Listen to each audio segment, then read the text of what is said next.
अल्लाह के लिए वक्त निकालें और अल्लाह ताला आपके वक्त में बरकत डालेगा, सबसे बड़ी की है। और मैं कहता हूँ कि ये बंदा मुमकिन ही नहीं है कि एक बंदा अल्लाह के लिए वक्त निकाले और अल्लाह के लिए अपने काम को क्वालिटी, और सबसे बड़ी बात ये शेख क्वालिटी टाइम। और मैं ये थोड़ा सा रिलीजियस लोगों के लिए भी कहता हूँ बात, जो ये जो हदीस है ना तफर्रग लिइबादती, ये शेख हमारे लिए भी है जो दीन के काम के लिए।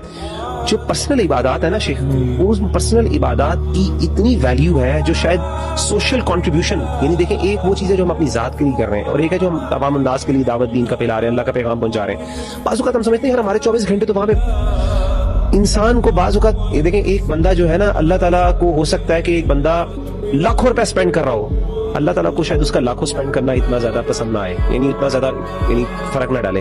हो सकता है उसके 2 मिनट जो उसने क्वालिटी टाइम जोहर की नमाज में, फजर की नमाज में दिए हो, उसकी वजह से अल्लाह ताला को इतने प्यार लगे, वो सारी नेकियां जो है उस पर गालिब आ जाए। क्योंकि अल्लाह, आपको नहीं पता कि आपकी कौन सी नेमत अल्लाह को पसंद आती है। हम समझते हैं हमने बड़े दीन का काम किया, हमने फलां लेक्चर ले दी, वर्कशॉप्स दे दी, हमने फलां इवेंट में कर दिया, वॉलंटियरिंग कर दी, हमने बड़ा काम कर दिया, हमने सोशल वर्क बहुत ज्यादा किया, सोशल वेलफेयर का, हमने गरीबों को खाना खिला दिया।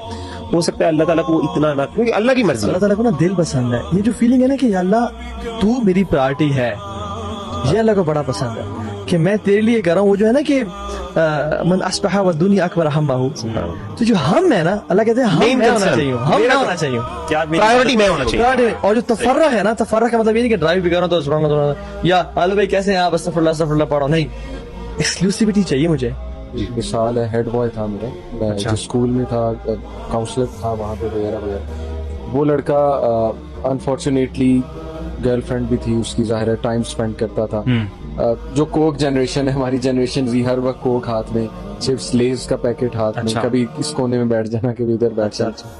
उस बच्चे को मैंने 180 डिग्री चेंज होते देखा। लेकिन मैं आपको उस एक एक्ट उसका बताता हूँ। स्कूल में स्टेज पे डांस होने लगा था, ये बच्चा हेड बॉय था तब। वहां से, क्योंकि जाहिर है कि कभी कभी हमारा कंट्रोल पूरे इवेंट्स पे नहीं होता, उस दौरान जब ये एक्ट होने लगा तो एक मैं उठ के चला गया था और ये बच्चा आया था मेरे पीछे, फॉलो करके आया। शायद यही इसका जो एक्ट है ना, एक एक्ट होता है, यकीन करें अल्लाह ताला एक एक्ट की बेसिस पे बंदे का हार्ट चेंज कर सकता है। ये एक एक्ट मैंने इसका पर्सनली देखा, ये भी उठ के चला गया। इसकी गैरत इस बात की इजाजत नहीं देती थी कि मैं ऐसा कोई इवेंट देखूं। आज माशाल्लाह वो लम्स में, उसके बारे में मशहूर है।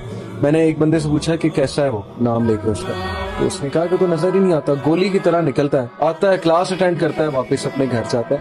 बिकॉज वो इतना कंसर्न हो गया अपनी स्पिरिचुअलिटी के बारे में कि मेरी नजरें कुछ देखे ही ना यहाँ, मैं कैफे में जाके क्यों बैठूं जब वहां पर फितना है, मैं क्यों अपने आप को इन्वॉल्व करूं। कहता है जब वो सीढ़ियां चढ़ता है उसको पता है कि कोई साइट आ सकती है, नजरें झुका के चढ़ता है, नॉट दैट के गिर जाता है। मतलब उस इतना ये कैसे हो गया ये सारा, यानी उसकी अपनी चेंज ऑफ हार्ट, अपनी एक एक मूवमेंट के बारे में वो ऑब्जर्वेंट है, he is conscious about each movement. मेरी आंखें किधर जा रही हैं, मेरे हाथ किधर जा रहे हैं, मेरी मूवमेंट किस तरह की है, मेरे इस टाइम सराउंडिंग क्या है। यानी ये वो बंदा है कि जो कॉन्स्टेंटली ऑब्जर्व कर रहा है अपने इर्द गिर्द। दिस एक्सप्लेन्स कि जो यूथ कहती है ना हम बच नहीं सकते, उनके सामने मिसाल है। ये लड़का उस फैमिली से है जो 20 साल में शादी तो दूर की बात सोच ही नहीं सकती, माशाल्लाह 20 साल में उसका निकाह हो गई, अल्लाह ने कराया, फैमिली वाले भी कन्विंस हो गए।